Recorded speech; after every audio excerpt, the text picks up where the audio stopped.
Welcome to McPlum, simple solutions served daily. You start by using Terminal as an administrator. Once Terminal is open, run the command that tells Gatekeeper to stop blocking unsigned apps. This removes the enforcement that hides the Anywhere option. You do this because Gatekeeper enforces code signing at the system level.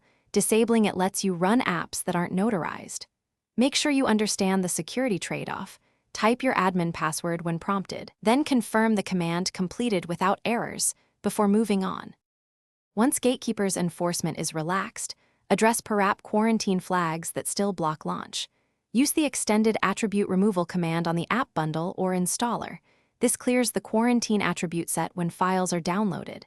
Doing this prevents macOS from rechecking the app on first launch.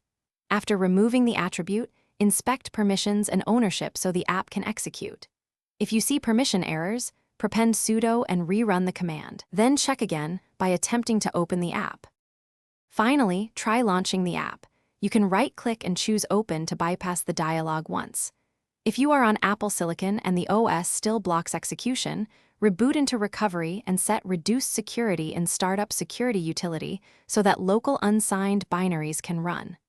Once everything works, consider re-enabling protections if you no longer need them.